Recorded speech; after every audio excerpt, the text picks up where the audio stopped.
you already are the energy in animation. And so by practicing, everybody, here's the trouble. Everybody starts from the ego mind, okay? But actually it's the ego mind that's blocked you away from the sensing of it, okay? So you already are perfect. Everybody the same, there's nothing missing. Now, without energy, there can be no possibility of life. You are already the primal energy in animation and more. You are the animator, not the animated, as a ego you. With a stronghold of the bondage of your body sensations as an individual. This is a wrong notion. It took me many years to understand this, because including myself as well. If everybody starts from the ego mind, okay, and the contemporary kung fu martial arts conceptual understanding is wrong, and the mode of practice is wrong. And as everybody starts from the mind, it's the nature of your ego mind to want to have, to want to become, and this is why it doesn't really matter how many years you've been practicing. Basically, you're heading to the wrong direction. Second, when your mind is active, in ancient Chinese lexicon, the mental energies, the ego mind is the mental energy on flame. Once you're on flame, you are in bondage. And so you identify yourself with the subject instead of, harmonizing yourself with the pure subjectivity in you. So that's why there are a lot of people who have been practicing for years, not only for martial arts, spiritually the same. You've been practicing for many years without getting anywhere. Only if you are open and honest to yourself, then will you be able to understand and wake up. There's something wrong. Okay, I'm not getting anywhere. The essence of the art is not about for you to become the number one, because ever since everybody is born, you are the one and only in life as an individual. But as I said earlier, energetically, once you can understand first the overall conceptual picture and sense it for yourself, you are not an individual. You are the primal energy in animation through the vehicle of this body, okay?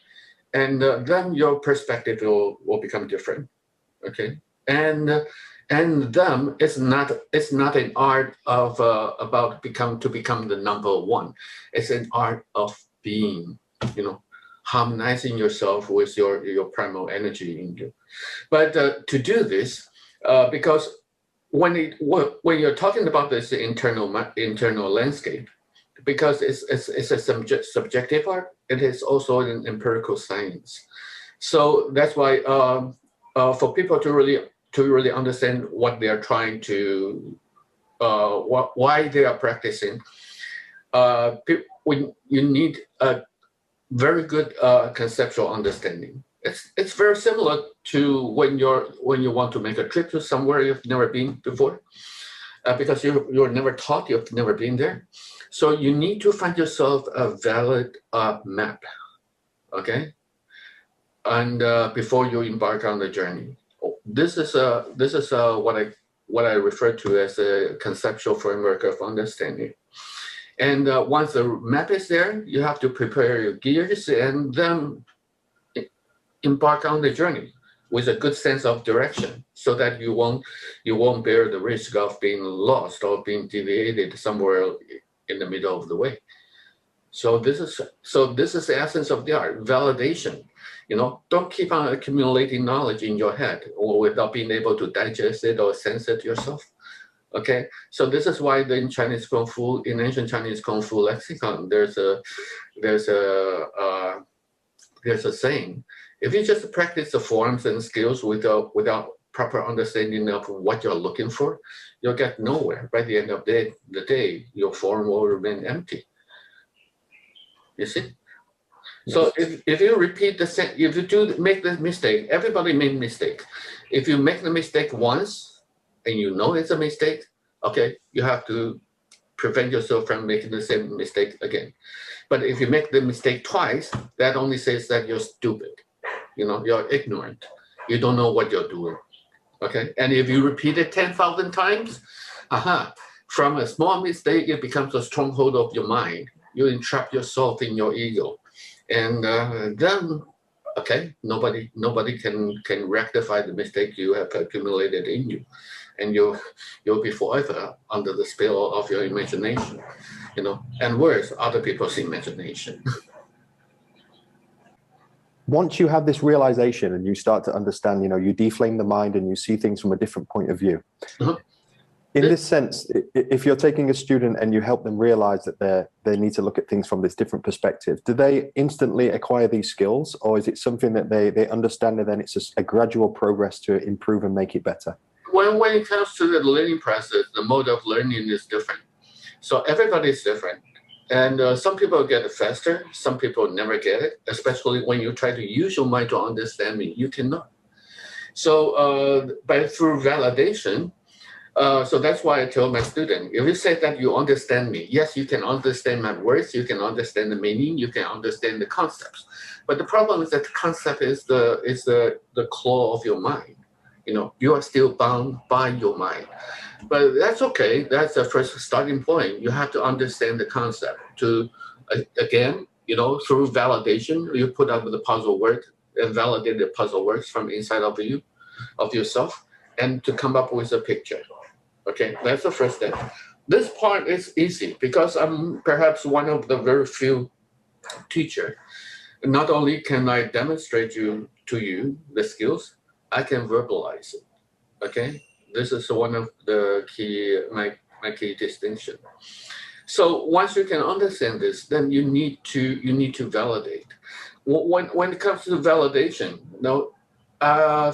based upon my teaching experience,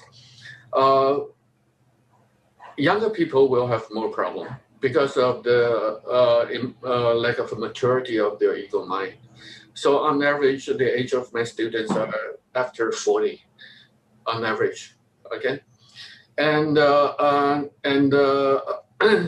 but the question is about the validation mode. So that's why I come up with the teaching program called Prana Dynamic. Through the programs, I can explain to people the theory and the practice to help you establish the conceptual framework in mind first, and then validation, okay?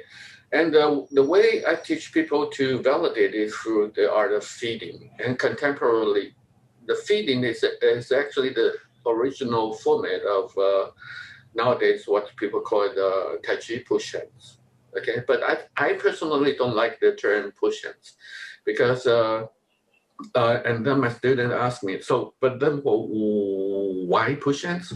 What is push hands? I said, don't push, no hands. See if you can take it. Okay, so in a young family, and they don't call it a push hands, they call it a twist hands. Right? Like in year 2001, I first met Master Zhu from the Wang Yongquan lineage at Beijing. I told him my perception and I told him my understanding. No, he totally agreed with me. He said, yeah, in my lineage, when the young family was teaching in the Forbidden City, they don't call it push hands, they call it twist hands. Why twist hands? Twist to bypass the contact point. Okay, so the Wang lineage, they said that for people to understand the essence of the Tai Chi, one has to begin from the exploration of the contact point. Explore from the contact point, and the twist hands is to bypass the contact point. Okay.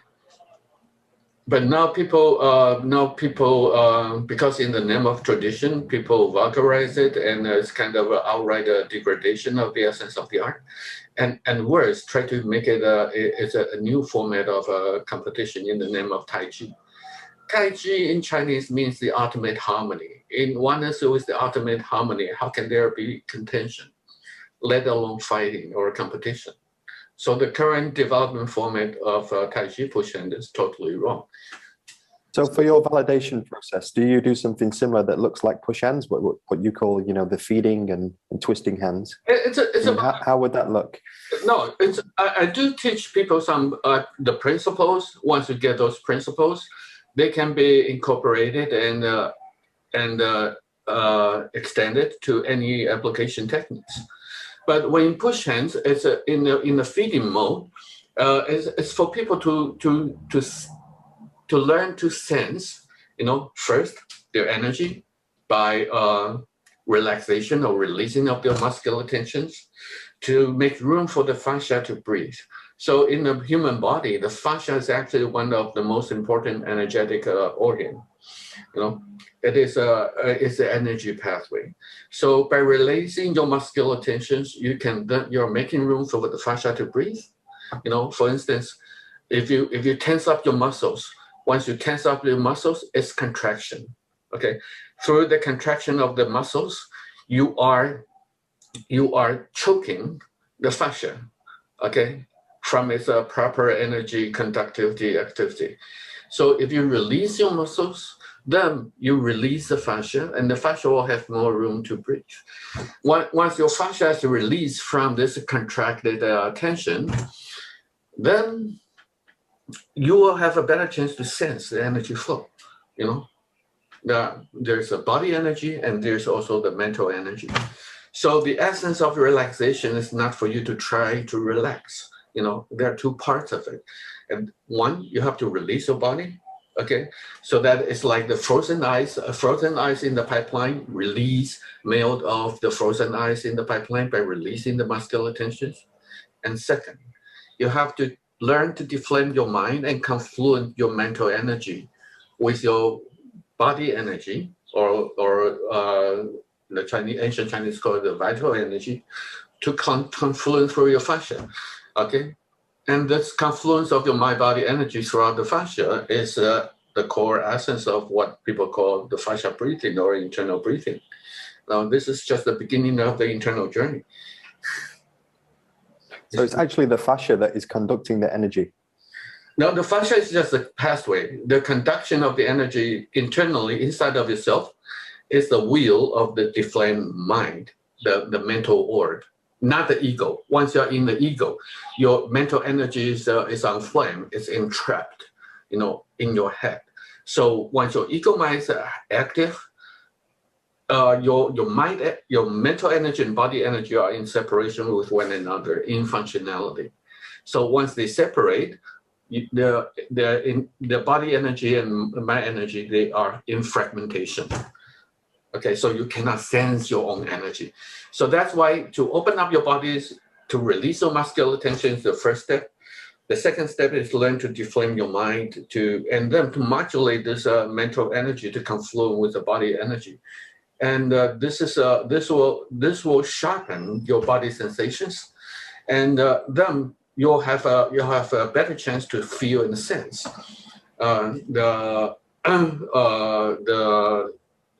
the energy flow throughout the fascia. There'll be it's a very subtle. You'll be able to sense a very tiny increase of temperature. It's a warmish sensation begin to permeate. So from this, from releasing the fascia, you can go from this flexibility to the permeation of energy, and then conductivity, and the function of will, but not will, the will of your mind. It's the will of the mental orb, I call it, from your chest. And you can sense the energy flow. And then we try to enhance the conductivity through practice. And then later, once you stabilize yourself with it through practice, you can extend the will, into space. So from the skin pore to space, it's called intention. Okay. So at the function of this intention, your mind-body energy will automatically confluent to where your focus of mind is. Okay, this is exactly the mechanism that's been prescribed in Tai Chi classics. Because in Tai Chi classic, they have only one sentence about the nature of momentum. And I said, where your focus of mind is, and energy follows. Where there's energetic throughput, magic happens. Okay, and this conception of momentum is distinctively Chinese. If you look into the into any other martial arts systems around the world, only Chinese Kung Fu, especially the ancient Chinese Kung Fu, they emphasize this concept of momentum. Okay, but now not many people is able to demonstrate it properly. You know, it's like to me before. I think that is a dying art, but when I'm looking at the landscape today, I found that no, it's an endangered art. Not many people can demonstrate it properly no more.